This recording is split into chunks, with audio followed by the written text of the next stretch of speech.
Почитувани граѓани, доволно е да ја слушнеме спротивставените изјави на Никола Поповски и на Трајко Велјановски, за да ни стане јасно зашто Македонија се стопна на својот пат кон Европска Унија.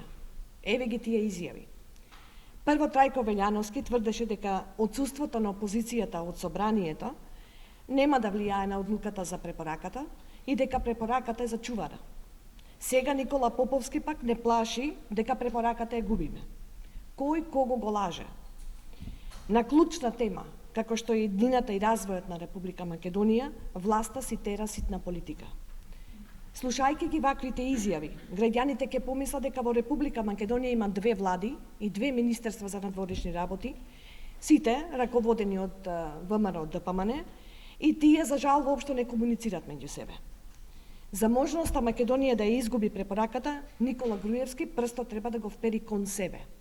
Само тој е одговорен за падот од 86 места во делот на слободата на медиумите, за партизирањето на администрацијата и судството, за непостоењето на раздвоено партија и држава, за растечката корупција, за заплашувањето и притисоците во јавната администрација, за нерасчистувањето на изборните регуларности и за уште многу други работи. За ништо од ова, од априлските избори до сега, не е направено ниту еден чекор кон решавање на некој од овие проблеми. Благодарам.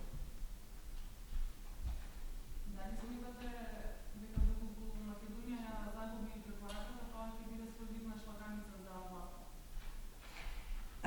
За жал, шлаканицата нема да биде за власта, доку ќе биде за сите граѓани на Република Македонија.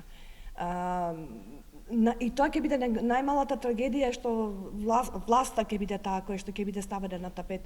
Поголемата трагедија е што граѓаните ќе не знам уште колку време ќе треба да се надеват за некој следен циклус за интеграција во Европска Унија. Сепак власта ќе обвини опозицијата дека е безпишна коалиција, дека главната причина ќе биде отсуството на опозицијата во парламентот и Убаво што го спомнавте политичкиот диалог. Препораката е директно врзана за политичкиот диалог.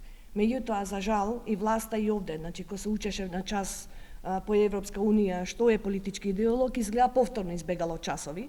Значи, под политички диалог не се подразбира само присуството на опозицијата, значи бледо седење во парламентот, туку се подразбира нејзино учество во носењето на политиките, се подразбира нејзино влијание врз буџетот, значи врз што ќе се трошат парите во наредната година, се подразбира дискутирање за различните ставови и впрочем поради тоа и го направивме ние комитетот за односи меѓу заедниците, значи треба да се дискутираат работите во парламентот. Парламентот ваков како што е сега, мислам на сите ни е јасно, на секој просечен граѓанин кој што уопште не се занимава со политика, му е јасно дека нема никаква дебата во собранието и дека тоа е само гласачка машина. Ова мора еднаш да се промени. Граѓаните мора да станат свесни дека ова е наш проблем и дека треба да го смениме.